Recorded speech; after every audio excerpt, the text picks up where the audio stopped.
Hello, everyone, and welcome to our V.A.C. Roundtable number 57, Dr. Marion McNabb. And we have a special one for you today as we continue our series with people we respect and keeping an eye on. Um, Needless to say, Dr. McNabb has come up various times over the years, especially for the research that she has been doing and continues to do. There are a few people out there doing physical cannabis research, and hopefully her work will inspire others. And as we continue this series, I'd like to welcome Dr. Marion McNabb to our V.A.C. Roundtable. Thank you so much, Etienne, and everybody here. It's really an honor to be here tonight at the roundtable and excited to dig in more about how medical cannabis has been helping the veteran populations that I've been working with over the last few years. Well, needless to say, it's a passion project of ours because a lot of us have started off pre-research trying to figure out and navigate these waters ourselves. Mine has been a 30-year journey and ever learning. And we dreamed 30 years ago that we would see the type of research that we're finally starting to experience. And we cannot thank you enough for your hard work and dedication to this. But we kind of start off with a kind of a silly standard question, but everybody has a different answer to it. So how did you come to cannabis? It's kind of a multiple questions here. When did you first hear about it? If you want to talk about the first time you may have experienced, that's your choice. However, people come to it in different ways and understanding. So, Marion, how did it come to you? Yeah, well, it's a really great question. I am a longtime cannabis supporter and patient now that I started to realize later on in my life. I first experienced cannabis actually in high school, and since have had an interest in learning more about it and as a consumer and a patient. And I formally actually decided to start to work in the area of cannabis back in 2017. So by way of background, I'm a public health doctor by training, so not a clinician or a medical doctor, but prior to my cannabis work, I worked in global international public health. So I actually worked with US government funding and other international funding to help address the HIV/AIDS epidemic and really kind of do more work in the area of maternal child health and reducing maternal and neonatal mortality globally.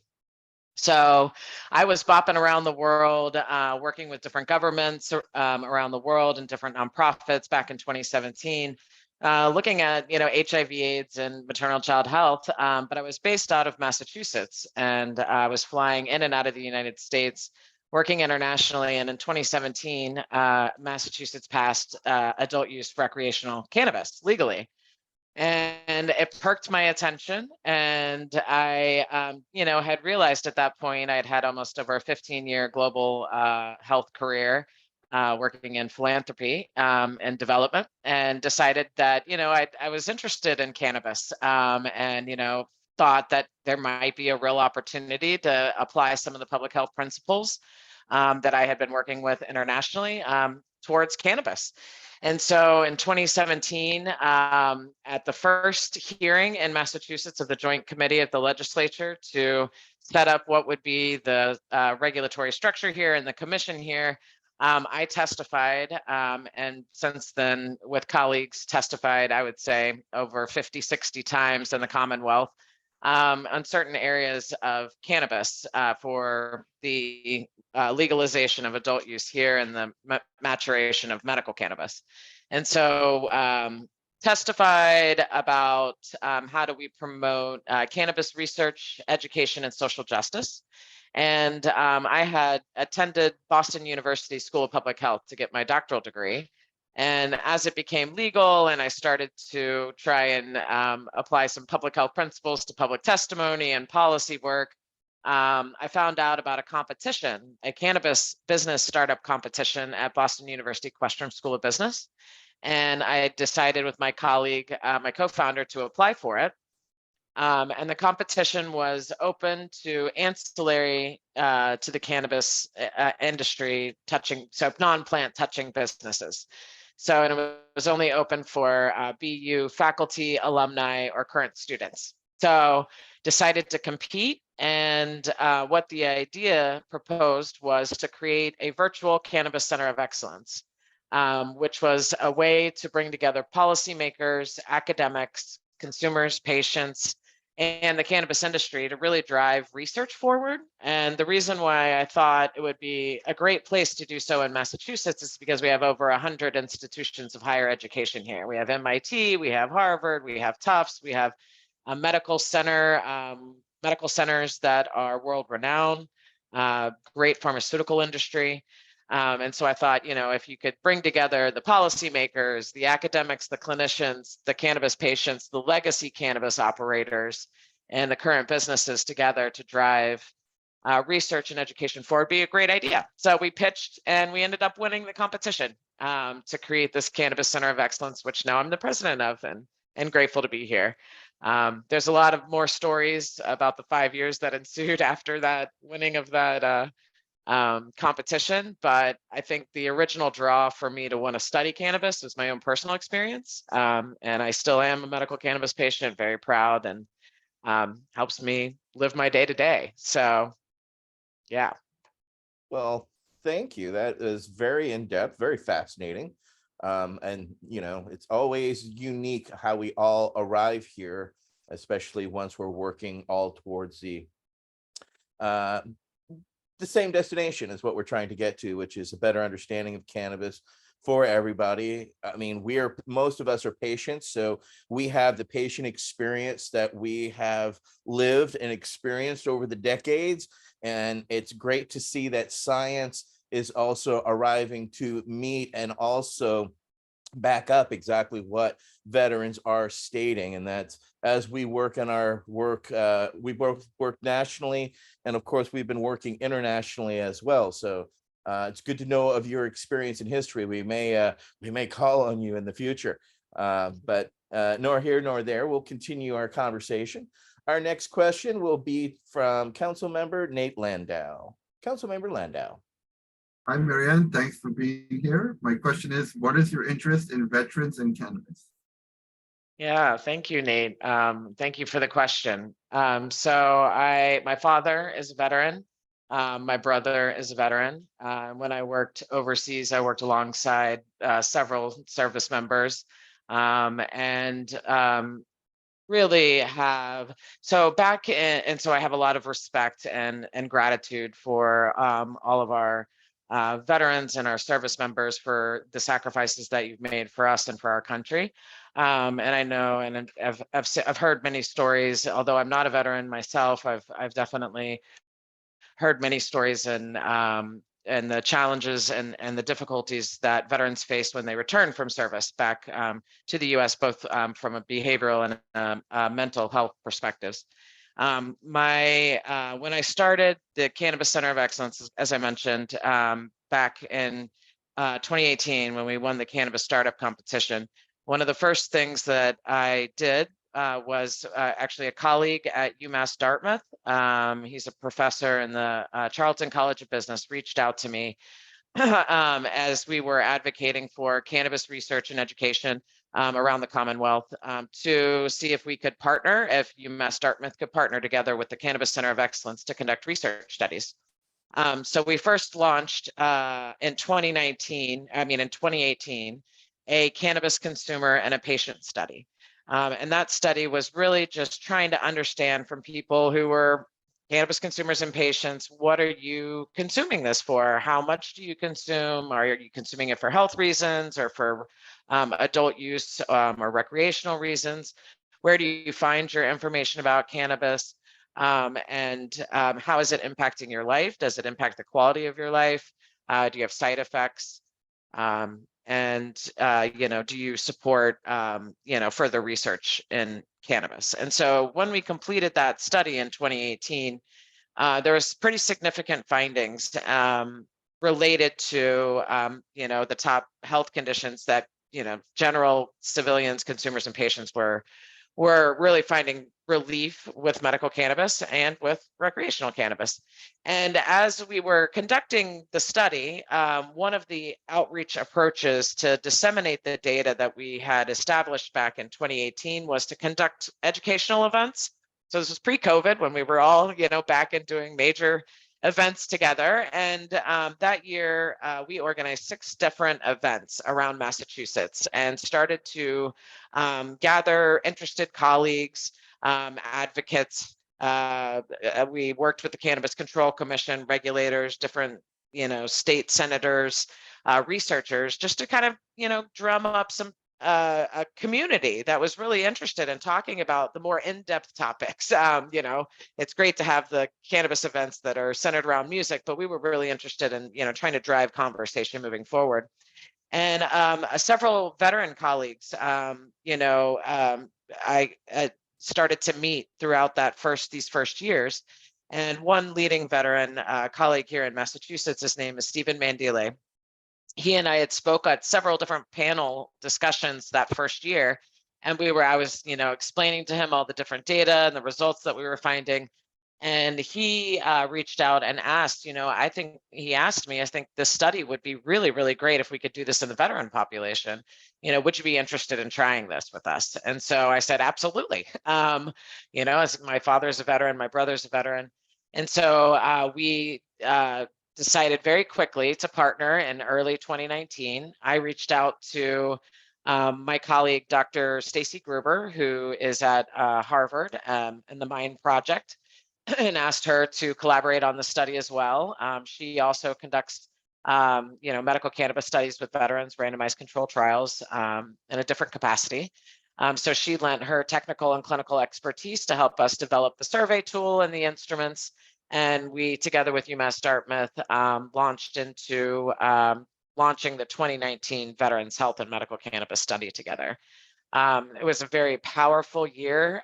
We coupled that study together with 6 educational events in Massachusetts. Again, we felt like at the time it was really important at the start of the legalization of the adult use industry here, and just to really level set the importance of not only, okay, recreational cannabis, you can have a great economy and, potentially make a lot of money in a new industry, but we really wanted to root the industry in, serious and important topics.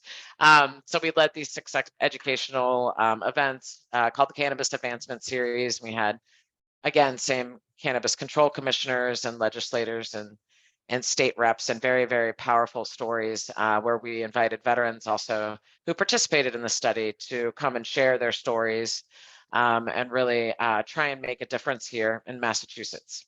It has spiraled into a number of different things since 2019 that, every year we've tried to use the data to advance bills in the State House. And particularly 2 weeks ago here, I was testifying together with Stephen Mandile and 2 legislators that have put up a bill to reduce the need to have excess cost for a medical cannabis card for veterans here locally in Massachusetts. So we're trying not only to collect the data, but also to, do these educational events, and then also use that data to drive local policy change, both at the state level, but also at the local level, at the town and the municipality level here in Massachusetts.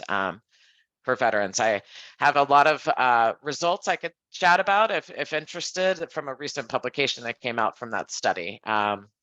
So I see a couple of nods. Well, you are welcome to share any data and information that would enlighten our public, because we try to stay at the tip of the spear here. So you're here. So if there's a couple of data points you want to drop for discussion purposes, by all means, do not hold back. All right. Great. I'm really excited about this because if anybody knows the process that it takes to go through peer review publication into a journal It's a long time and it's a lot of work, and I'm very excited that last week my first peer-reviewed publication published in the Journal of Clinical Therapeutics was announced. Thank you. It's from that study, and it's a part of a special issue that was organized by the Massachusetts Cannabis Control Commission research director. Her name's Dr. Julie Johnson. In Massachusetts, we have something special, a cannabis research license here category, and then also a department that is mandated by the legislature to study the impacts of the industry here, and then also to further research, and partly due to a lot of the advocacy that we've done over the last 5 years. So the research director at the Massachusetts Cannabis Control Commission worked with the journal, and there's about, I think, 12 or so articles that came out of a special issue in the Journal of Clinical Therapeutics. And ours was the veterans focused study. And I had emailed it to you, Etienne, earlier, so hopefully we can add this to the video and link to the video, but it's a brand new original research publication. It's entitled Self-Reported Medicinal Cannabis Use as an Alternative to Prescription and Over-the-Counter Medication Use Among Military Veterans. And basically, it was a similar survey that I described what we conducted in 2018. So it was a survey that is an anonymous survey that asked veterans about their service history, their current health conditions and symptoms that they're facing, any prescription medications they were taking for those health conditions and symptoms. And then we also ask service exposure. So, anything from asbestos to burn pits and any kind of exposure around, service history. Then we also ask about their medical cannabis use in history and what they find their medical cannabis use is most helpful for. And if they were actively or in the past using cannabis to reduce some kind of prescription medication, over-the-counter medication, or unwanted other more lethal substance such as alcohol, tobacco, or opioids. So the survey was conducted from March to December in 2019, and 510 veterans participated nationally. The majority of our sample came from Massachusetts because one of the challenges to actually conducting research studies in cannabis is, one, it's federally legal. Two, there's very limited funding resources available for researchers. Yeah, it's just generally much more difficult to conduct studies. So we used a convenient sampling approach and to find large amounts of funding. So we used a convenient sampling approach to reach out for our data sample collection. And because we're based in Massachusetts, the majority of the veterans in our study are actually Massachusetts residents. But the top health conditions that veterans in our study reported that they faced, their primary health conditions were chronic pain, followed by at 38%, followed by PTSD at 26%, then anxiety by 9%, and depression. In our sample, 67% of veterans reported using cannabis daily. And out of the sample, 30% reported using cannabis to reduce the use of over-the-counter medications. So that's anything from Advil or ibuprofen. 25% reported reducing the use of antidepressants with the use of cannabis, 17% anti-inflammatories, and 21% reported reducing opiate use as a result of their medical cannabis use. Very strikingly, 91% of our sample reported having a greater or much greater quality of life as a result of their cannabis use.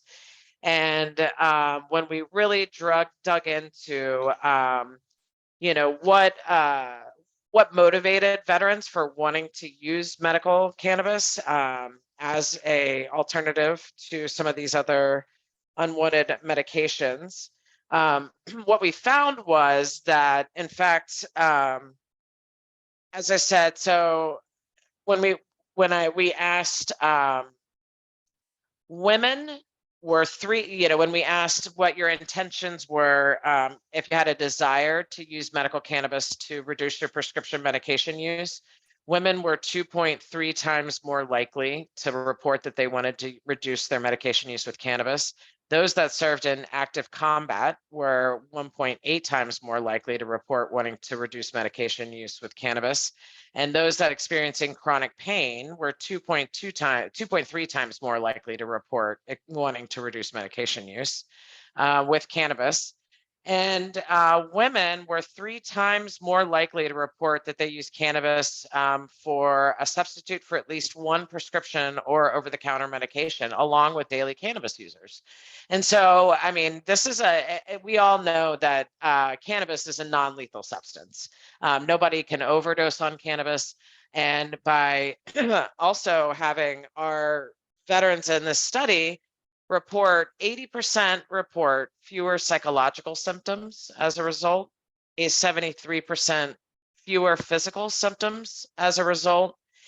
46% of 510 veterans report using less alcohol because they are consuming cannabis, 45% less medications, and a quarter, 25% using tobacco less. And again, 21% using opioids less. Because of cannabis. So those, as a public health professional, are indisputable findings to me.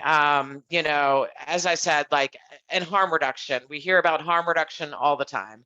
I'm very grateful that this is now in print, that a public, like a clinician and another researcher can now cite this as a demonstrated and reported way that cannabis has been shown for not only opioids, but alcohol, tobacco, and other substances. So I can go on and on and on about, there's more findings, but it's really, really impressive. And I'm really grateful to all the veterans who have participated so far in this 2019 study so that we can talk about it today and continue to educate our providers about it.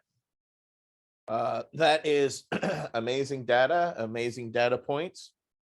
We're going to have to absorb them for sure, but a lot of those numbers do not seem surprising to me, or probably to us, because a lot of us have found help, solace, as well as I got off of alcohol. I was a fifth a night plus of Jack Daniels, you know, back after Desert Storm, and I could not, I could start into a second bottle. So I know what it was able to do for me, and to hear these types of numbers across the board that we have talked to numerous veterans about, and they have given us their experience anecdotally. It's nice to see an actual study capture that data, because they call us crazy. They called me a known drug user, physically removed me from 4 different VA facilities just for mentioning my cannabis use. So this is back in the 90s. So that's the stigma we have faced. And I hearing some of those numbers also brought me to tears somewhat, because we're finally seeing the data captured. That means a lot to us that have been carrying this flag for, you know, some of us for decades. So we have a few follow-up questions, Marion, that I'm gonna start with. Michael, who is Michael Crowitz to the rest of the world. So thank you, Tim. I had a question, kind of inside of a question. Over in Vienna this year, the Veterans Action Council has been sort of taking the lead on cannabis activism and cannabis policy at the international level inside the United Nations. And there we were laughing about earlier, but quite serious version of Kevin Sabet that shows up at these meetings. And he presented charts and graphs that showed, you know, this is this year, and he showed charts and graphs over the last few years of legalization, and just tried to, you know, make this compelling argument that legalization equates to death. And then I nudged Nate, who was actually with me, and I said, doesn't that look like the COVID curve? And sure enough, we looked later and it was exactly the COVID curve. So what he had done was just presented the COVID curve as a marijuana thing. So I guess the 2-part question is, what would you say to Kevin about that, from your experience working in an actual state in the what we call the real world? And then the other part of the question would be, if I heard you right, this was all conducted before COVID, so it wouldn't be a confounding factor, but would COVID or anything like that be a confounding factor in your data? Great question, Michael. And wow, that's shocking that an international level, that kind of figure would present that kind of data. That just goes to show you how polarized the cannabis industry is, and the researchers around it. COVID definitely had an impact on consumers, patients, and veterans in many, many ways. This study, the data that I presented before, was prior to COVID. However, I can talk a little later about a study that I'm working on now with veterans post-COVID. So we can talk about some differences in the 2019 and things we've seen now. But in relation to COVID, yes, COVID had a major impact on cannabis, well, on our whole entire world, but also specifically on consumers and patients. When the and veterans, when the epidemic hit, obviously we were all forced in lockdown, and our lives changed dramatically. And what we did then, actually, right after the end of the 2019 veteran study, I launched a COVID cannabis consumer and patient impact study, where we asked consumers and patients, how did COVID impact their lives in terms of their cannabis consumption practices? Did they lose their jobs? Are they out? Were they in lockdown? What were their, did they have any differing health conditions? Did they get COVID? Did they change their cannabis consumption patterns? And did the reasons for why they chose cannabis change? What we found in the beginning, in 2018 study, when we looked at the general population, we asked consumers and patients, what were the top health conditions and symptoms that you were using cannabis for? It was chronic pain, anxiety, and depression. When we did the veteran study, it was chronic pain, PTSD, and anxiety. In the COVID study, it became anxiety number 1, PTSD among the general population rising number 2, and chronic pain number 3. And there's where we see the population level shifts of what happened to all of us, right? And we started to see more and more people, and we had veterans reporting in that study too, but anxiety, fear of getting COVID, social anxiety, inability to leave your house, losing your job, losing your family members, having to become a caregiver, having to become a teacher of your own children, losing people, losing your job. It disrupted our whole society.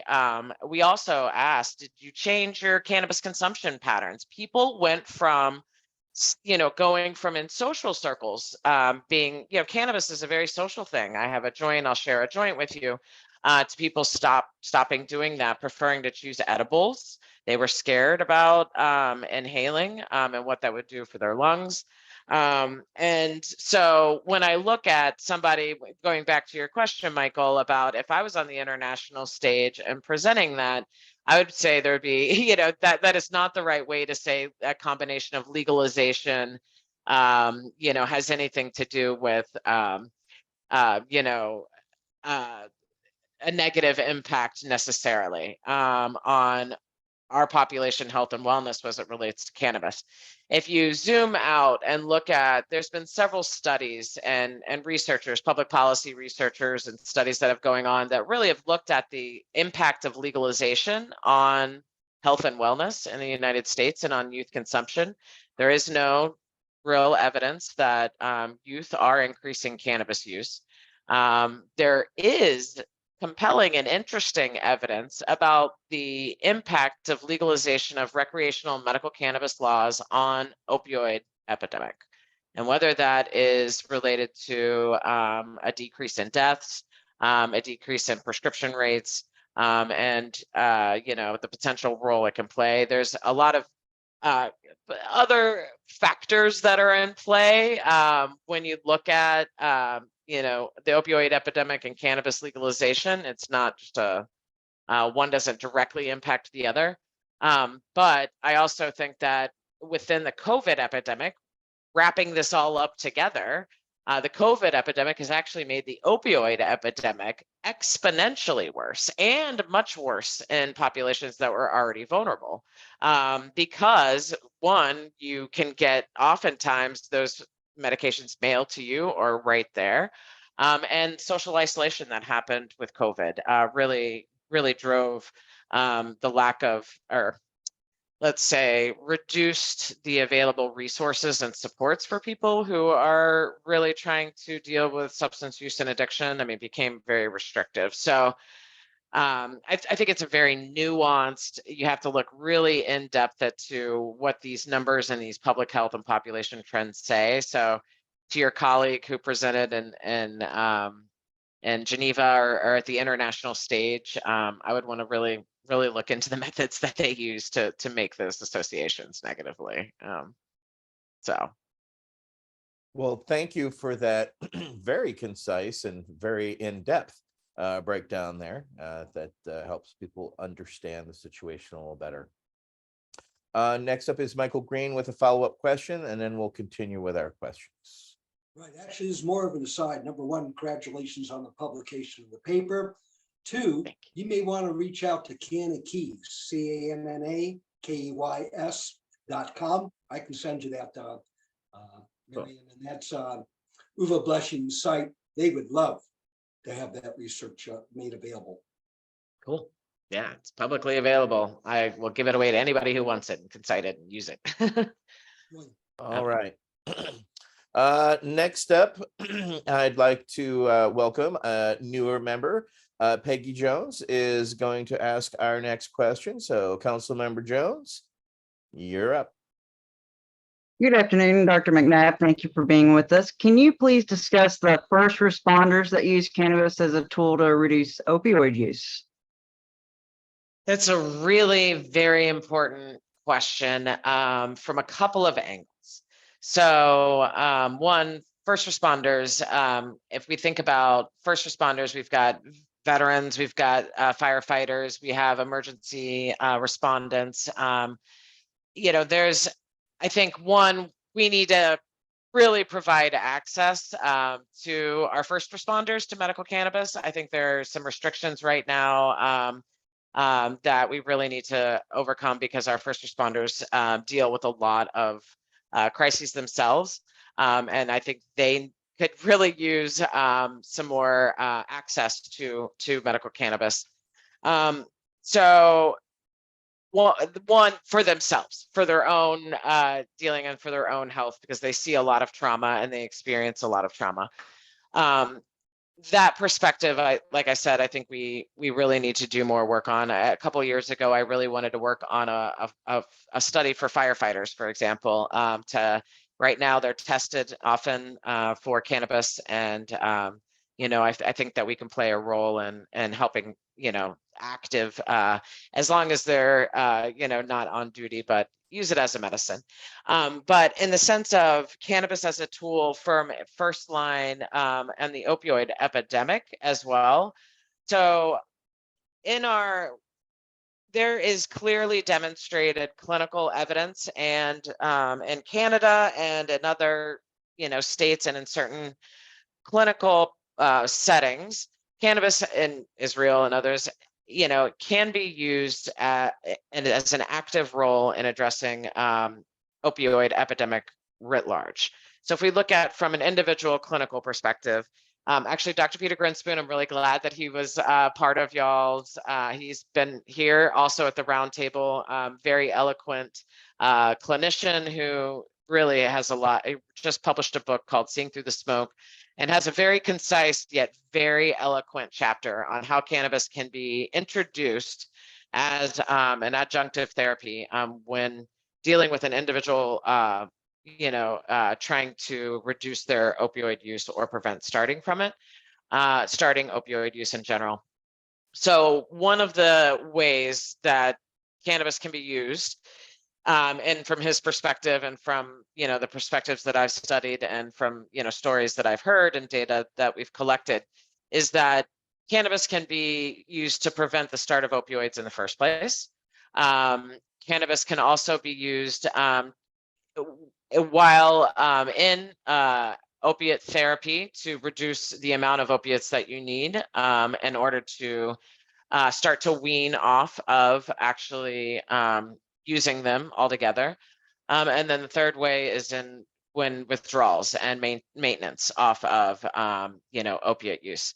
And so from that clinical perspective, that's a really important, there's clinical protocols that are in place, and there are clinics that are doing this. Dr. Peter Grinspoon himself implements these kinds of protocols with veterans and civilians alike.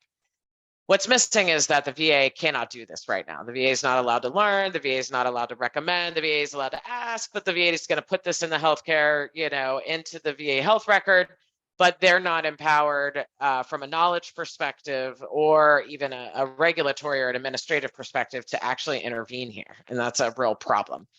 And the second is that a lot of people that suffer from opioid addiction and recovery are in recovery programs, like you were just mentioning, Etienne, where you're kicked out of your treatment because you're using medical cannabis, because it's on an outdated paradigm of treatment and harm reduction. And so even if you're in a recovery program, if you're in an AA or in an abstinence only program, they're not going to be welcoming of this harm reduction alternative approach. That's a real problem. People can get kicked out of, treatment programs and therapy. And then I think another area is our first responders when they're actually dealing with the opioid epidemic or in overdoses. In my opinion, I believe anybody that has Narcan in their hands should know everything about medical cannabis and should be able to make a referral immediately to get a medical cannabis card or to get some kind of access if that person wants it.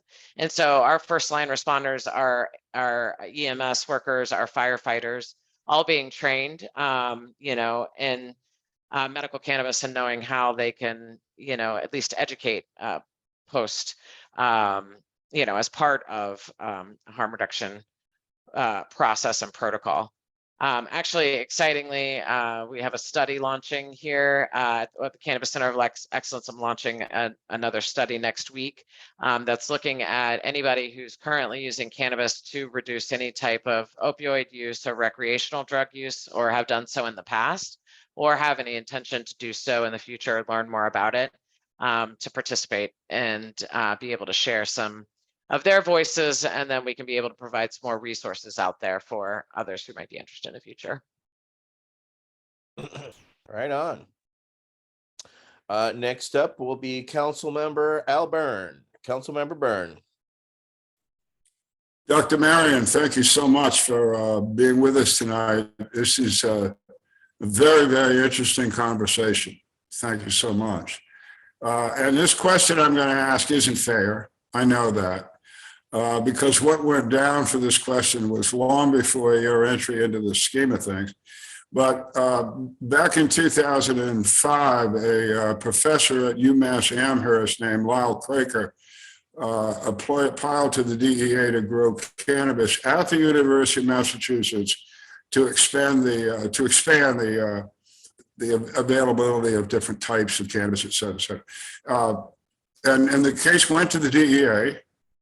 The judge of the DEA, Miss Bittner, agreed that Lyle Craker and university should be able to grow it, and the DEA said no. So I was just wondering if your center and the UMass had a long memory, and this had anything to do with their wonderful. I mean, I think this is great that you guys are doing this. So anyway, that's the question. Yeah, thank you.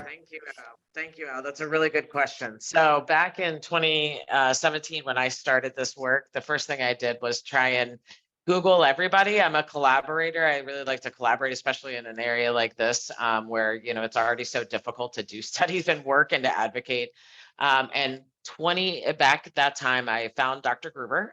She had been doing work, and I also found Dr. Craker. And I cold called Dr. Craker. And I was like, hi, and he picked up the phone, and he was an amazing academic picking up the phone. And I was like, Dr. Craker, oh my God, you answered the phone. Hi, my name's Dr. Marion McNabb, and I'm a brand new cannabis researcher. And thank you so much for your advocacy and leadership in this area. And it's back when we were doing the first six events.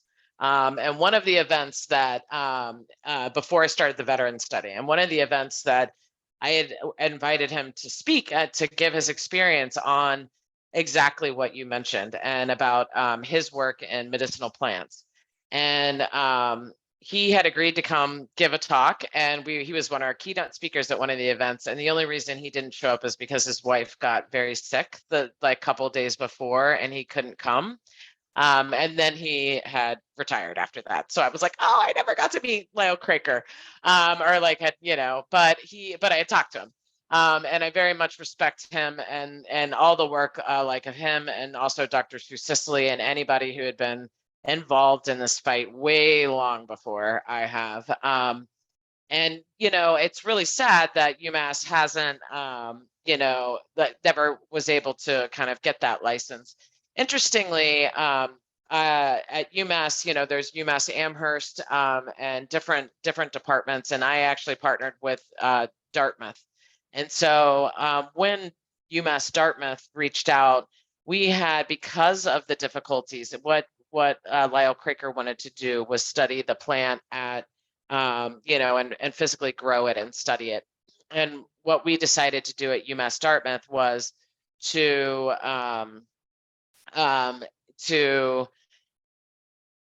not touch the plant, and decided to actually just hear from consumers and patients and veterans themselves about why they were consuming cannabis without having to touch it and grow it and do that regulation wise. And so under a regulatory environment. And so that's why our studies have all been self-report research studies, and not us actually physically administering the plant to the vet, but actually the vet going to, or the consumer going to find it themselves and then report on it. I really, now that there is the opportunity of those federal licenses that have been expanded by the DEA since that time, I think there's maybe 21 licenses or something that are out there. I really hope that, UMass will continue to, potentially try and apply for one of those, or other universities in Massachusetts and nationally. But excitingly, there is a state research license here too. And so that would allow a university or a nonprofit or other group to apply to have some protections at a state level, so that they could use state produced cannabis in ideally clinical trials, but it hasn't fully been baked out here yet, and there hasn't been one research license issued yet and one permit yet. But again, thank you to whoever participated with Lyle Craker, and yeah, it was really great. Just because you're a researcher, my hand is raised to give you a hint. Lyle Craker gave a hilarious speech at a patient at a time conference. I believe it was at a Silmar in 2006, and it would be available on YouTube, places like that. I don't know, just look for Lyle and see what it is. And thank you for the answer. It is interesting to me that the ghost of the DEA still hangs over UMass. That's curious. Thanks for your time. Yeah, thank you for the time and question. Rather fascinating how it goes in circles like that. But hopefully you break the chain, because already your research is doing so. So carry on. With that, we'll go on to Council Member Michael 2 times Crowitz. You're up. That's funny. I'm not even sure I understand the story behind that nickname yet, but it's just from this week, so it's a new one. But yeah, we very rarely ask an open-ended question, but this is a very open-ended question based on your experience and just what we thought that you might be able to help us understand and teach us. So from your training and experience, what role should cannabis play in a military veteran's life? Yeah, so I think so many from what I've learned over the last 4 years, there's many, many roles that cannabis can play in a military veteran's life. And from the stories that I've heard and the data that I've collected, one, it helps a variety of medical conditions and symptoms, everything from chronic pain, anxiety, depression, down to diabetes, ALS, seizures, cancer, IBS, just a significant number of health conditions and symptoms. Just providing, like I said, I reported some data on improved quality of life, but improved physical symptoms and mental health symptoms. I think there's also a really, really fantastic role that full extract cannabis oil can play in terms of, one, cancer, but also PTSD and night tremors and being able to sleep all the way through the night. And I think that's extraordinarily significant for anybody's health. And being able to see a return quality of life because of that is incredible. And also profoundly over the last 4 years, not only in the veteran population, but in the civilian population too, is the incredible amount of drugs and substances that veterans and civilians are both choosing that they don't want to consume anymore, and they're choosing medical cannabis instead. And the ability for them to return to their family, to return to work, to not have horrible side effects, not be on 50 pills that you don't feel like yourself. Really just profound changes in quality of life. Like, I have many friends that say, I mean, I was with my colleagues at Patriots Helping Vets, who are the groups that I collaborate with here in Massachusetts locally on an ongoing study. And I was at a really fun July 4th celebration on Cape Cod with them. And, just to hear the daughter of Tom Rand, who is my colleague that I partner with here locally, she says it all the time. I have my dad back. Now they work together. They are advancing cannabis access together. She just got a job at a cannabis edible company as a brand new MBA graduate. It's bringing families together again, where she didn't even remember having her father because he wanted to commit suicide. And now they're doing business together and having campouts and inviting me to hang out on the beach. And that's awesome. And so I feel like there's the role to play in the family. There's also a role to play in the caregiver, and a caregiver perspective. Being able to return to, how you want to be. So I think there's also importance here among the veteran population and among those that face severe and often disabling chronic conditions, is that medical cannabis isn't just a one size fits all or doesn't fit everybody. And I think what we have the opportunity in now in the industry versus where we were 20 years ago or even 10 years ago is that we have all different types of delivery systems that are available now for all different types of conditions. So it's not just a smoke your joint, even though I love to smoke joints and I will I love that too. But there's very cool products that are out there that are patches that can deliver, transdermally. There's mists, there's full extract cannabis oil. There is the traditional flower. There's the vape. There's all different ways. There's pills. There's non-psychoactive versions. We're learning more about the different types of cannabinoids and what those different types of cannabinoids can actually do for all these different conditions that don't have to necessarily always make you psychoactive high. And all of that's really exciting because, anybody who's dealing with chronic pain or nightmares or having severe trauma doesn't want to live there. So, having any kind of relief that's non-lethal, I'm all for it. And I think what we need to do is really increase access to educational opportunities, both for our veterans and for the VA.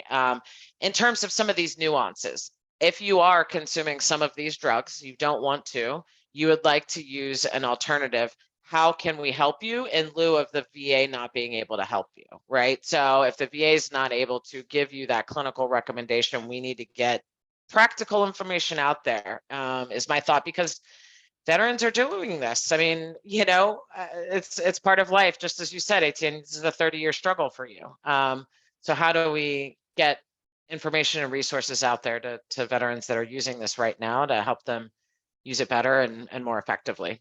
And if they know the risks and the benefits. So. And also the terpenes, the new frontier Yes. of understanding, not just the cannabinoids, but also what do these terpenes and cannabinoids together do is a new frontier of understanding that needs to be understood by research, such as terpinolene and its relaxing effects, and various others that it seems that I have yet to see a producer of food grade terpenes. No one has been able to come close to replicating what Mother Nature has naturally done on the plant cannabis itself, given the thousands of varietals or chemovars that they are specifically. So that's another frontier I know a lot of us are excited about, because some of the like THC and others some people have restrictions and locks on, whereas this is something that is a frontier that also crosses food and regular products that people consume. So as well as when you consume certain products, i.e. like mangoes or strawberries with cannabis and the terpenes and that effects that it can have as well. So we look forward to seeing further interesting pursuits in science as you who are watching are looking for ways to go and where to research in the future. We just scattered lots of little bomblets for you to go pick up and expose yourself to. So go there. So thanks again, Dr. McNabb. Oh, sorry, Marion. As we continue forward, next will be Council Member Kendra Soul with the next question. Hello. Hi. Sorry for, first of all, sorry for talking crap in the messages, because I lived in New Hampshire for 10 years and I went to school at North Shore.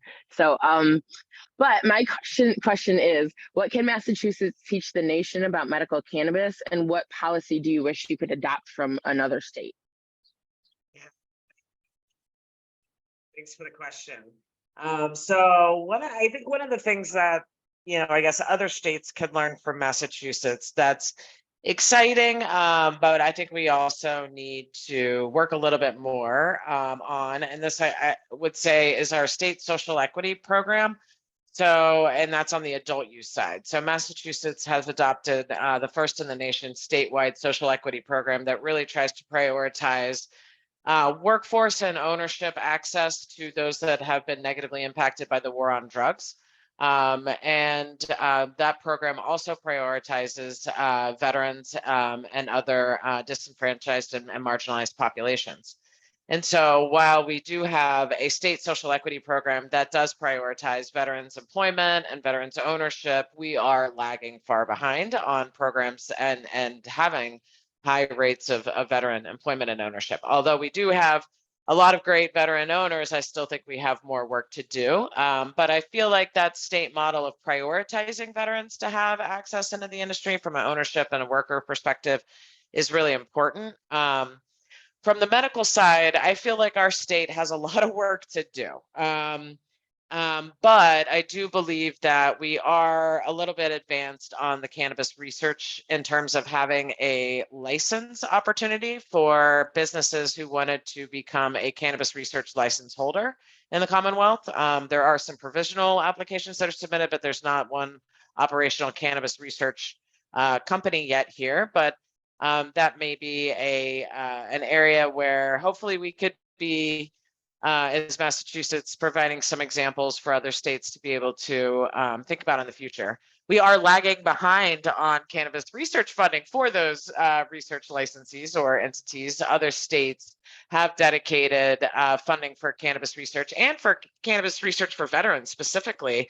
I think it's Pennsylvania, who's a very impressive program, who's dedicated $1+ million to randomized controlled trials for veterans of medical cannabis. I believe it's Pennsylvania.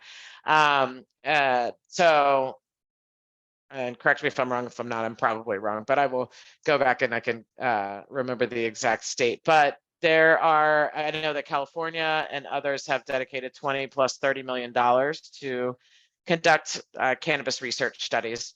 So Massachusetts is lagging behind there. In terms of medical side as well, I think we have a lot. There's one very, very exciting program that I wish that Massachusetts would adopt. And I currently sit on the Cannabis Advisory Board to the Cannabis Control Commission in Massachusetts, and I was appointed by the treasurer and recently appointed in the last year by the Cannabis Control Commission to chair the research subcommittee. And we monthly meet, we've met monthly, slowed down in the last couple of months, but for the last year, we've met monthly to discuss and develop recommendations that the Commonwealth should consider. And our first topic at hand when I first started the research subcommittee was veterans access.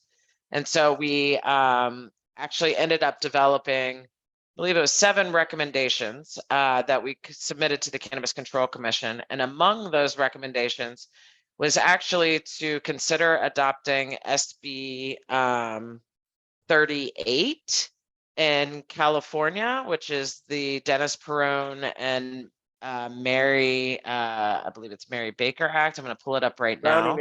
Brownie Mary. Thank you, Brownie Mary. I appreciate you. And that act is intended to allow cannabis companies to donate cannabis to nonprofits for veterans or people with disabilities. And so I really, really, really wish Massachusetts had that type of program, because I know that there is this amount of supply here of products that companies could be able to donate for free for veterans if we had that kind of legislature or that kind of policy in place here. But I think that's one thing I would like to adopt in Massachusetts. Not only, like I said, for veterans, but also just for, chronically ill patients, so that we could be able to access free or donated cannabis. I think the other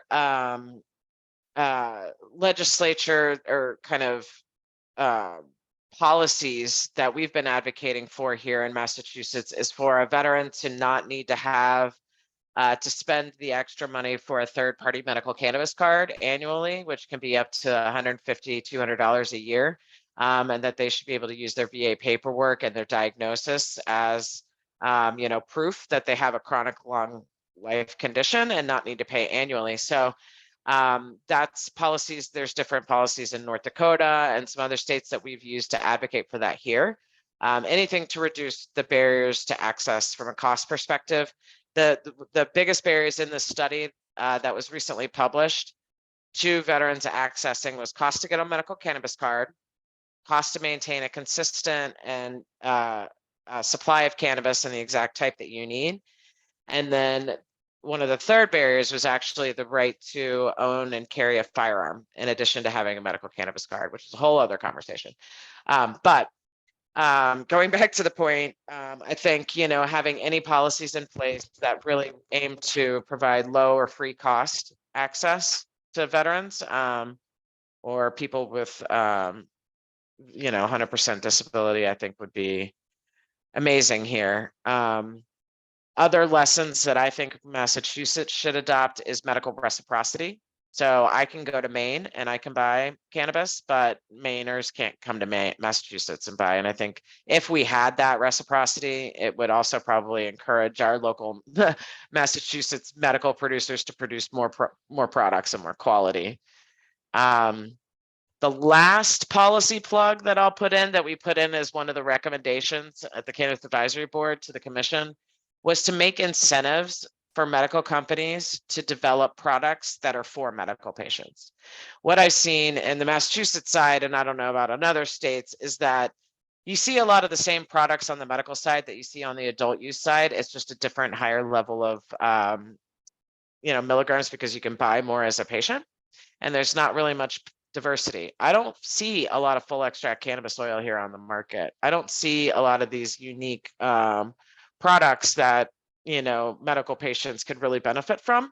So one policy I would put in place is giving tax incentives or other incentives to companies who actually produce products that would meet the needs of medical patients. So I'd be open to hear any other policies that we should be looking at or helping to promote in other states. Councilmember Sol had a follow-up question to you. Hi. Oh yes. I was like, what was the question? So So I am actually a part of the ketamine infusion therapy program, the research therapy program up in Ann Arbor, Michigan. And I have asked my doctor, my neuropsychiatrist, this same question. What can we do as veterans to help advocate for funding for research? Obviously, that would be a state by state bias. I'm missing the word. But we have the ability to do it nationwide right here and with the proper strength right here. So what can we do on our end to help you so that we can move through this? I'm so glad to hear that you're in a ketamine treatment program too. And that's very exciting. And there's also a lot of really exciting work. I would be remiss to mention around microdosing psilocybin that has profound impact on, PTSD and other conditions. So I'm glad that you're exploring alternative treatments, and thank you for the question. I think one of the most powerful ways that I've seen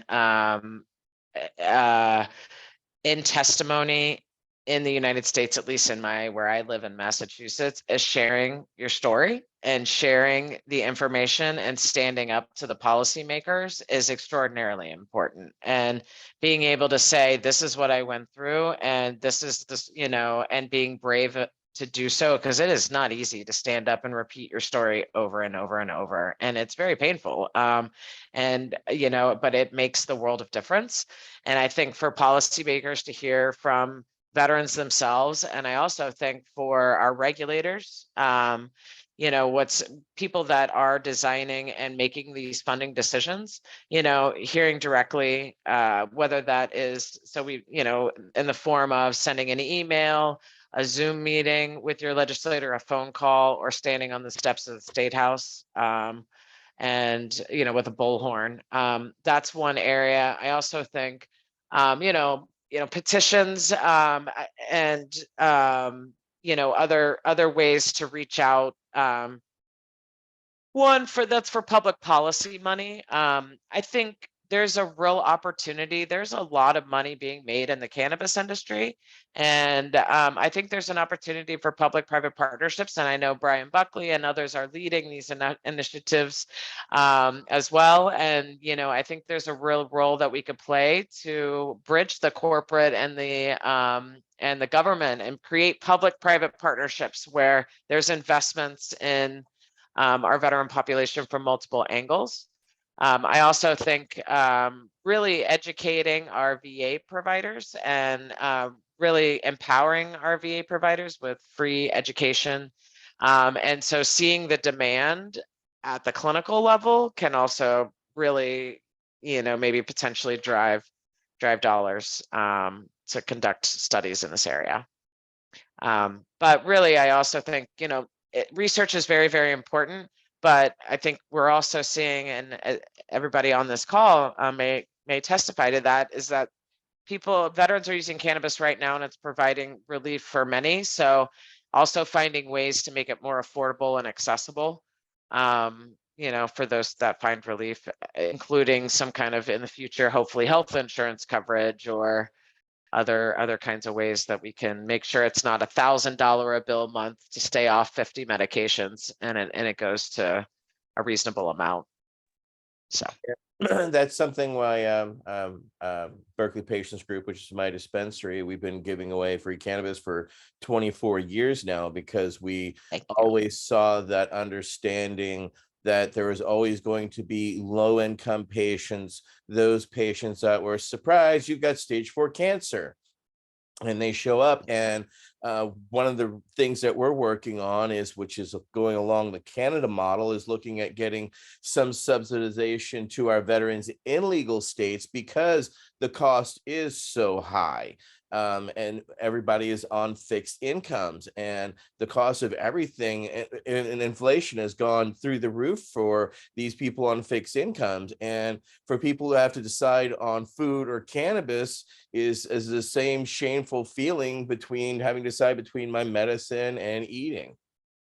And that is very frustrating for our patients. So that's one thing we've never forgotten. And Brian and others, I work with Ryan Miller and Operation V.A.C. They do that. We organize here in California to where we can provide, cannabis from manufacturers directly to our veteran community. And we found that to be exponentially beneficial and something that it feels good. It's one of the things we've continued to do because helping others, and especially those in time of need.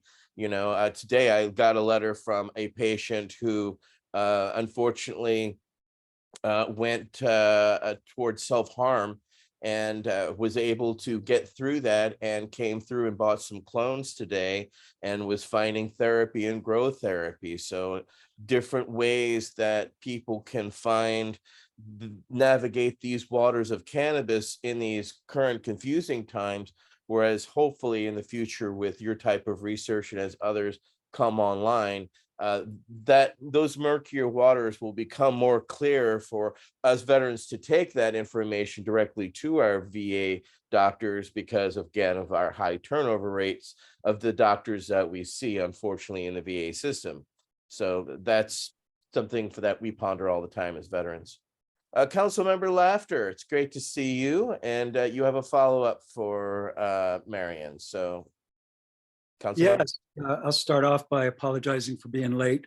I was very excited to hear that you were going to join us, Dr. McNabb, and I'm going to call you that because out of respect for the work you've done. One of the reasons I was excited about it, I looked at your LinkedIn profile and saw the study you had done of looking at cannabis use among veterans in Massachusetts, and that's an area that we're very interested in, and I look forward to having the chance to read that PDF. But I had a specific question for you that I think I have run into you in Clubhouse.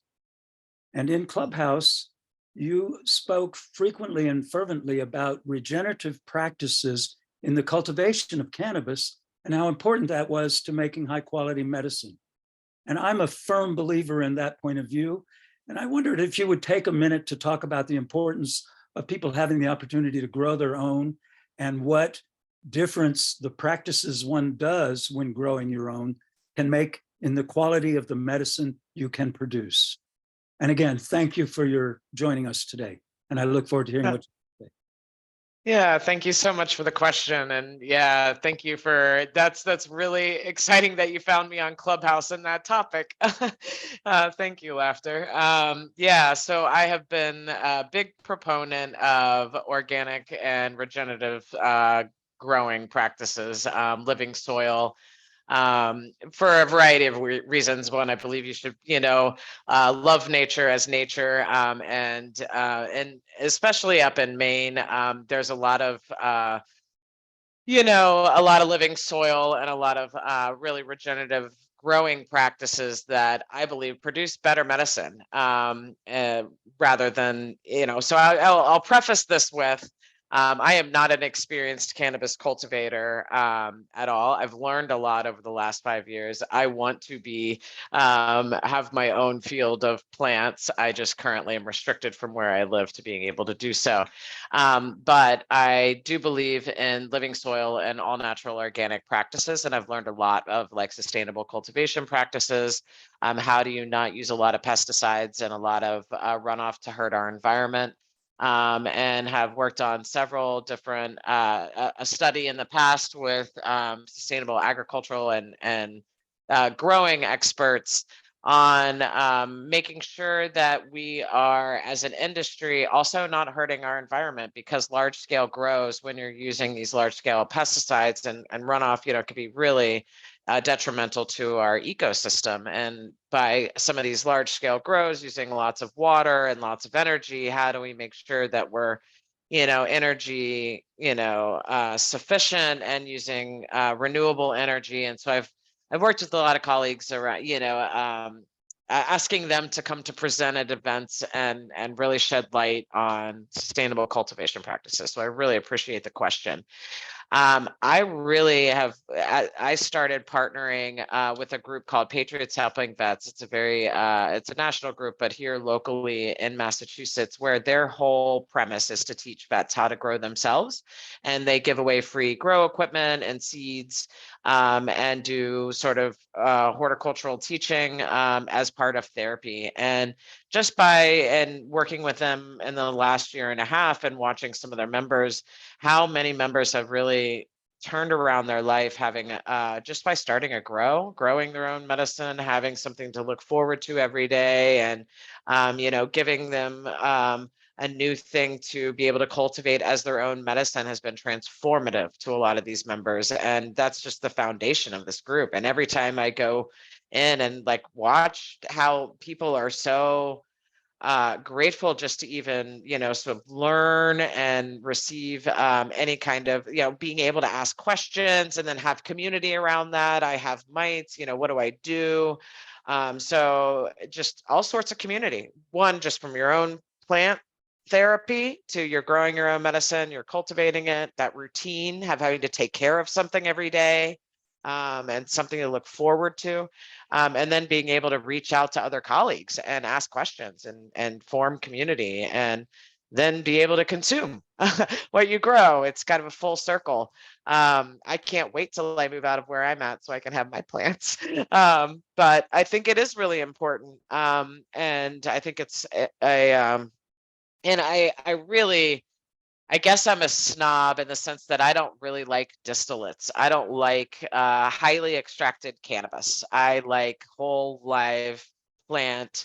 I like everything nature because that's what nature intended. And if you're stripping, cannabinoids out into a distillate, you're not getting the full cannabinoid profile and the entourage mix of the terpenes and the different cannabinoids that you want. So I'm a firm believer in having the natural whole plant, and then growing as organically as possible. It's just going to be able to provide the best amount. Like if you have a fully organic living soil, regeneratively grown cannabis plant, it's going to be soaking in Mother Nature much more than if you're just pumping nutrients through it and rock wool. So great question. Oh, thank you for that, Wade. Councilmember Jones also has a follow-up question.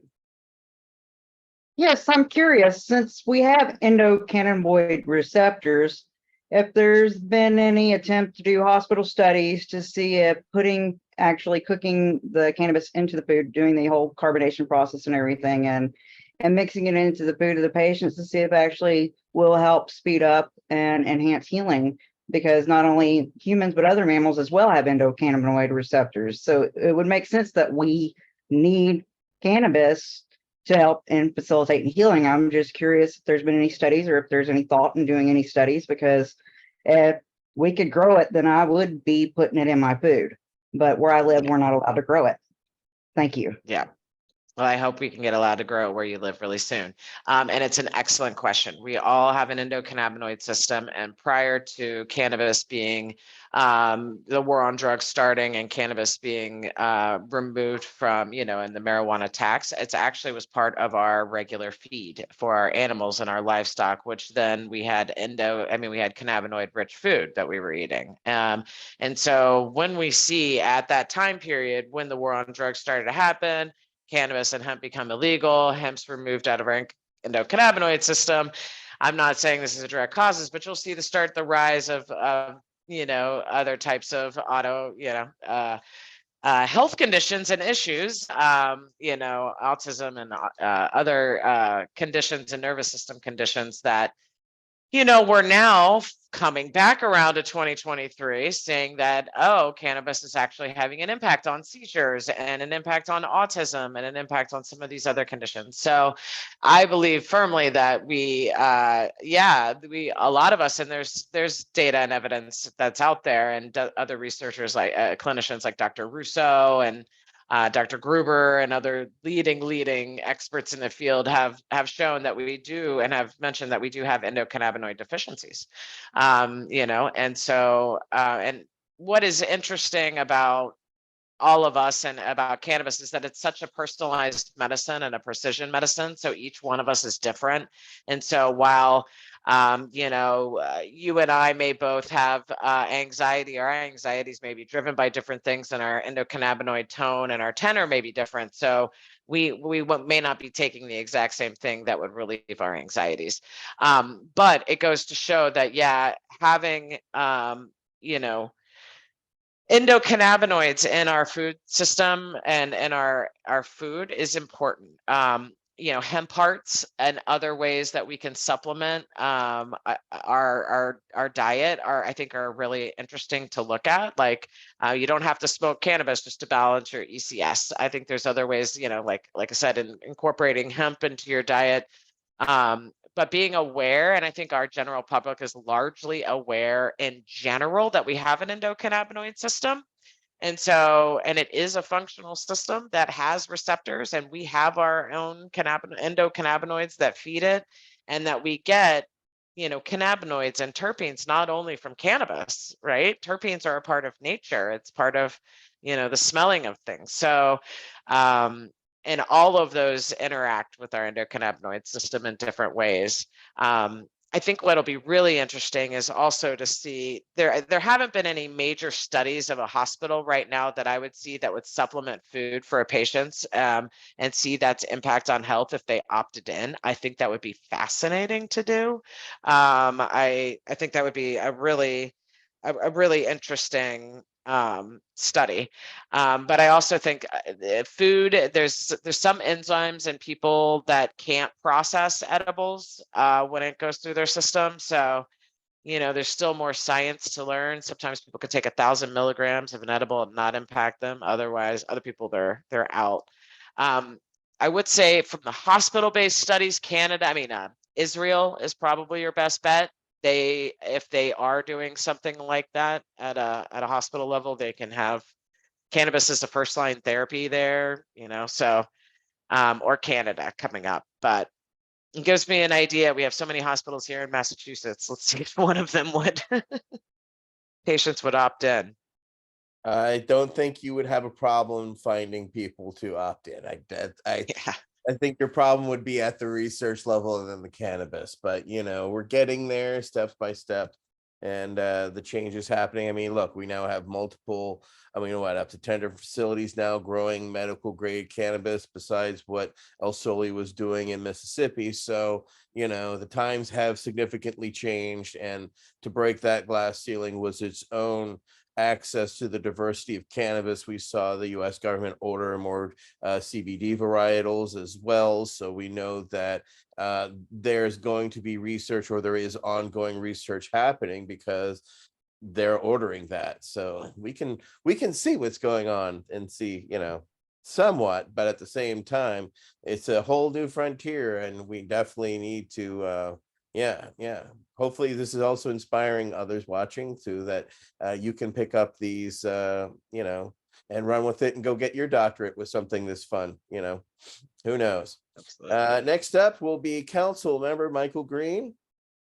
Council Member Michael. Hey, good evening. Thank you.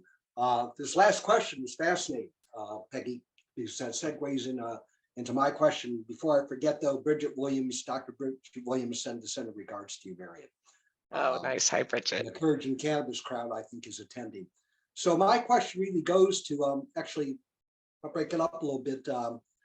I'm interested in what studies you're currently conducting. I hope you'll touch on the Undo study, because in our notes, it says that you're receptive to having veterans participate in that study. Tell us a little bit about that.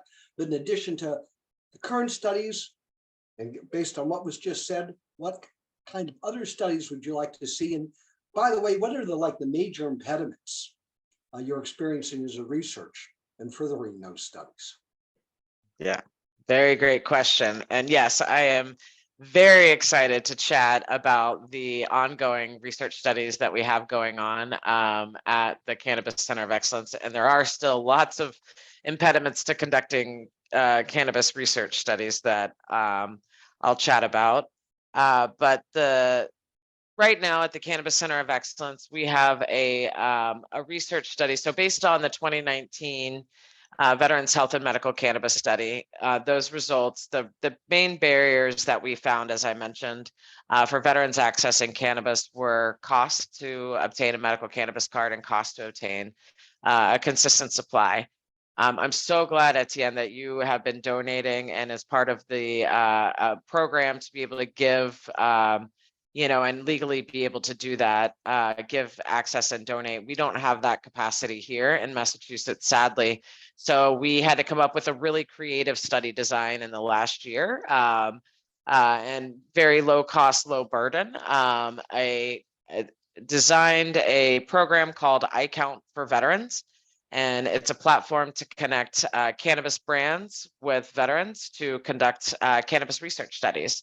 So that platform was launched about 1.5 years ago. And the Undo product is one of our first research partners in that iCount for Veterans platform. So Undo, if folks have not ever heard of it, it's actually a product. Is it right here? This is Undo Relief, if you all can see it. It's a product that helps in 3 different use cases, but helps mitigate your THC experience. So I actually started talking with the Undo product team about 2 years ago now about what is Undo and what is it used for. And about 1 year ago, we partnered together to launch a study now under the iCount platform with veterans. So what is Undo? Undo is a product that helps you mitigate your THC experience from 3 different use cases. So one, if you overindulge with cannabis and you're feeling uncomfortably high, and maybe ate an edible that had a little bit too many milligrams that you wanted, and you really want to return to mental clarity, you can take what's called Undo Relief, which is 2 soft gels, and then with a glass of water, and be able to return to mental clarity within 20 to 30 minutes, which is pretty amazing for if you're feeling uncomfortable and you want to return to a place of mental clarity. The second use case, which is actually really profound and which has been very, very impactful in our current research study that we're working on with the veteran population, is called Undo Refresh. So Undo Refresh is you can take the product while still consuming cannabis over 5 days, and you can reduce your THC tolerance while still consuming cannabis. And this is really impactful for somebody who's a medical cannabis patient who, really is not able to take a tea break and a stop break, or completely abstinent from cannabis to actually reduce your tolerance. So it allows you to, again, like, could still consume cannabis and return to about, our veterans in our study reporting about half tolerance from this time, the time they started. The third use case is Undo Reset was the one that I was just talking about, not Refresh. Reset is the tolerance reset. The third use case is Undo Refresh, was when you wake up in the morning and you say you have a little bit of leftover brain fog from the night before from consuming, and you want some return to mental clarity. You can take Undo Refresh and return to mental clarity. So about 1 year ago, we partnered together, the Cannabis Center of Excellence and Undo, to offer these products to veterans as part of a research study. So right now, if a veteran wants to participate in testing out these products to see whether or not one of those 3 use cases really work, they can sign up at the Cannabis Center of Excellence website at cannabiscenterofexcellence.org/undo, and we'll have these links in the video after this as part of this video. You can take an intake survey and then elect to participate in the study, and we actually will mail a veteran who's interested in participating 3 different study bottles, one for each of those use cases that I just mentioned. So tolerance reset, relief for if you need to have immediate relief and return to mental clarity, and refresh if you are looking to have a little bit more mental clarity. So far, we're seeing extraordinarily promising results. I've seen the results happen live in person, where I've seen a veteran overconsume and they have taken undue relief and returned to mental clarity within 20 minutes. And we've had several veterans complete our surveys and have report a very swift response, and really have appreciated the lowering of the THC tolerance specific use case. So it's a very exciting product, and we are still recruiting veterans. We would welcome anyone who's interested to sign up. We're collecting data until the fall, and then we will be producing our final results and report in the winter. And for participating, we will be launching some new incentives right in early August for participating, and veterans will also receive the final results of all the research study if they're interested. If folks want to learn more, yes, we got, I think, a question from Wade and Peggy in the audience, or on the.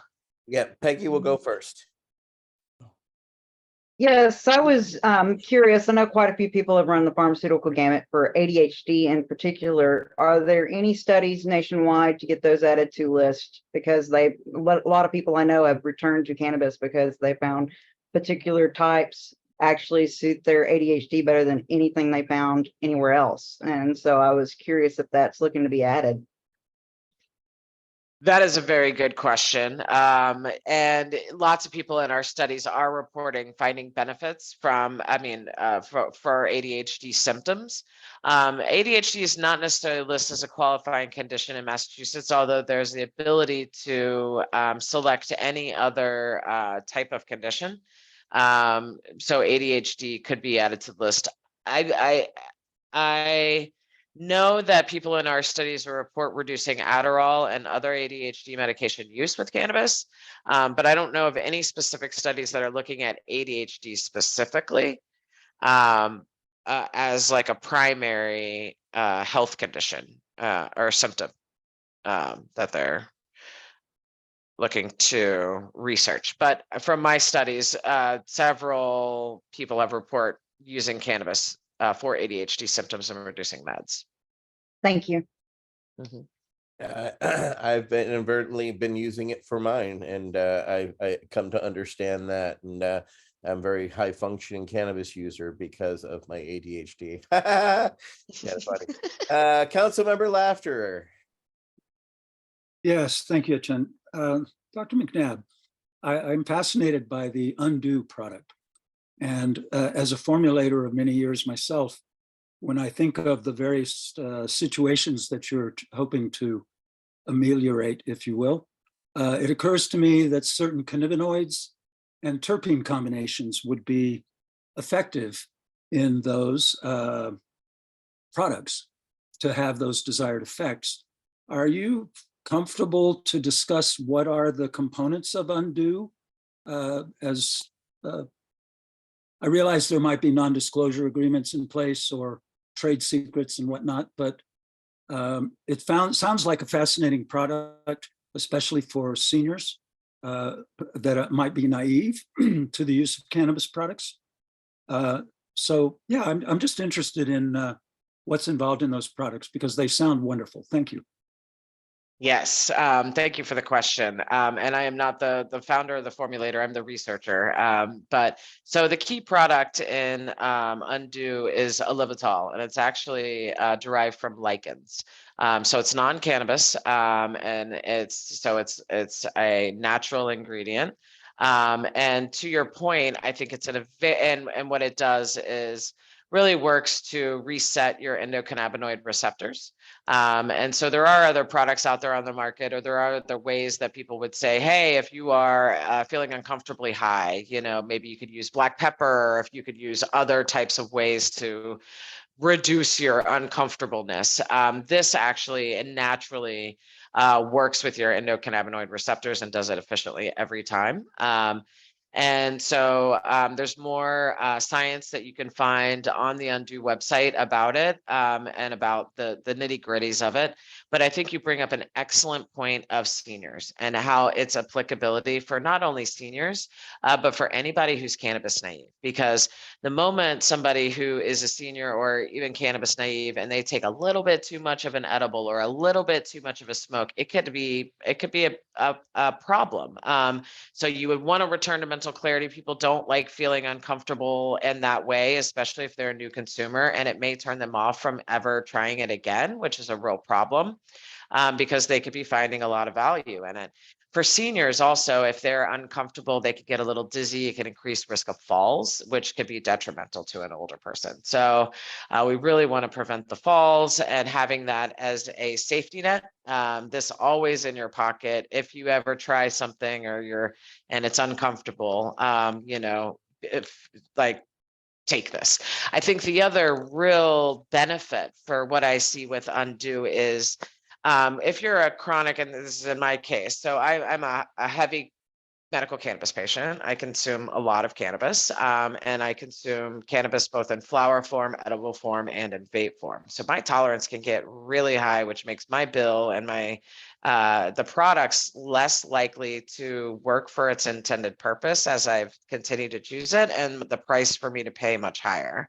And so by being able to reduce my tolerance and reduce the amount that I need to intake that actually fits and meets my health conditions is quite remarkable. Like the veterans in our study have reported reducing their tolerance by half, which is significant. You don't have to consume as much to get as much benefit. But at the same time, you have to be careful now your tolerance is reduced so that when you do consume again, you're not consuming the amount that you used to consume, because it might be too much for you again. So it's, but the amazing part is also about this product. I'm clearly sold on it. I'm a researcher and I've been seeing the data, and I'm clearly sold on how it's working for people. But it also has a really impactful role to play in mental clarity overall. In addition to its possible impact on clearing your endocannabinoid receptors for mental clarity, we were talking just earlier about ADHD. I'm not saying but for people who need to have mental clarity and are struggling with a little bit of that, taking this every day, regardless of your cannabis use, just from what I've seen in my own personal experience, really is helping me think clearer and better. And so I think there's a lot of, if you wake up in the night and you haven't slept really well the night before because there's been nightmares, or, you wake up a little groggy, taking this in the morning with a glass of water really can help you set your day straight. And it's helped me quite a bit. So yeah, I think it's a very fascinating product. It's really worked in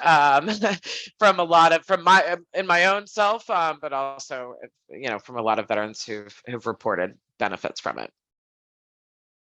Councilmember Green? If I may, I don't want to belabor Undo too much, but Wade, it also contains olive oil and vitamin E.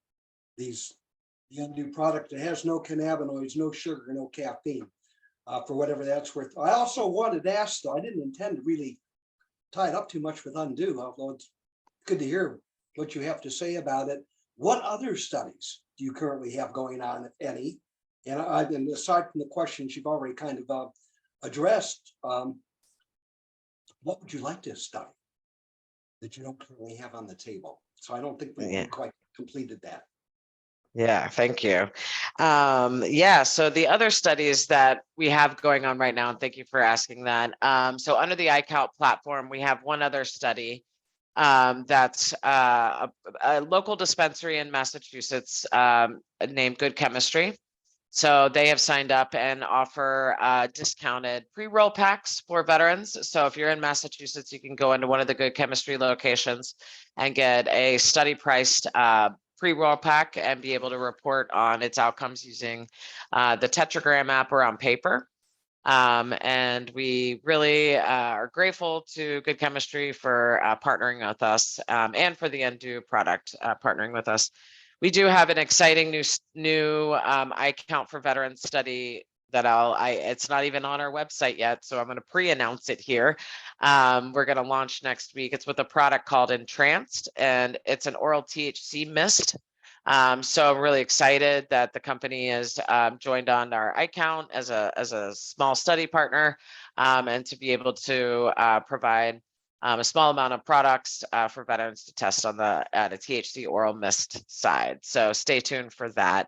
I think I mentioned it a little bit earlier, but one other brand new study that's not limited to veterans that I'm quite eager to get out, and to really, it'll be out by early August of the Center of Excellence, is cannabis as an alternative.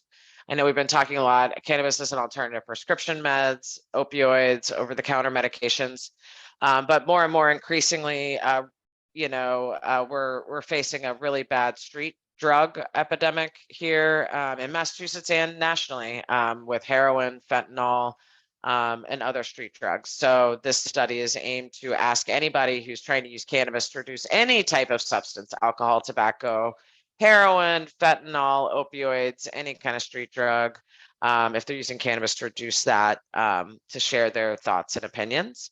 So stay tuned for that. This, I believe, is a really exciting study because our governor, Maura Healey, our brand new governor, she led, was one of the leaders in suing the Sacklers and Purdue Pharma for the opioid epidemic, and really trying to get the hundreds of millions of dollars of opioid resettlement funding back into communities that those companies have just really ravaged. And so thankfully, Maura Healey is our governor, and she has put a lot of effort into really innovative ways to address the opioid epidemic and other substance use. So I'm hoping, this new study that we're launching, which the press release calls out her administration's commitment to addressing these issues with innovation. So I'm hoping that we can grab some attention of our governor here and see if we can try and get medical cannabis on the top as a harm reduction alternative up there at the Opioids Administration, how they're addressing the opioid epidemic. But to your last question, and very quickly, roadblocks that we face for researchers: severe lack of funding, federal illegality, really difficult in being able to recruit study participants, reimburse study participants for participating because of lack of large budgets, et cetera. So I think, we still do face a lot of roadblocks, but really grateful to those that reach out to try and be innovative to work with us. Lastly, what would I like to study that I haven't studied now? There are two things. One is the extraordinary role that cannabis can play in cancer. I am really, really, really intrigued and excited for potential future opportunities to invest in full extract cannabis oil and cancer studies, and also in cancer relieving, symptoms such as anxiety, depression, chemotherapy-induced nausea, et cetera. So cancer is one area that I have not studied yet or been able to do a survey-based study on that I think would be interesting. But to be even more provocative than that, I would really like to study psychedelics. I really think psychedelics have a great role to play in microdosing psychedelics specifically in mental health for both veteran population and civilian population. And so I think a growing, whether that's psilocybin to microdosing ketamine and other really innovative, MDMA or other therapies, I'm really excited to see more decriminalization efforts in that category and how we can really disrupt our mental health care system and our addiction system by introducing some of these psychedelic therapies. So more soon on that. Yeah. Well, thank you so very, very much for the answers. Yeah, thank you all so much for the time. I mean, for being here and for the work that you do and the leadership that you're doing for advancing access. It's extraordinarily important. And any kind of data or anything that I have to be able to help you and what you're doing, please let me know. Happy to share in anything we've got. Well, thank you, Dr. McNabb. Needless to say, it's been an honor having you for this discussion. I would like to thank our members, Peggy Jones, Michael Green, Michael, Nate Landau, Wade Laughter, Kendra Soul, Al Byrne, Brian Buckley, and myself, Etienne Fontaine. Thank you very much. Please do stick around afterwards. We're gonna just kind of answer some questions, but we're just gonna stop the recording here real soon. So I want to thank everybody for joining us for a very informative V.A.C. Roundtable. Number 57 is now in the books. And thank you, Dr. McNabb, for joining us and enlightening us further. Thank you for having me. Stop.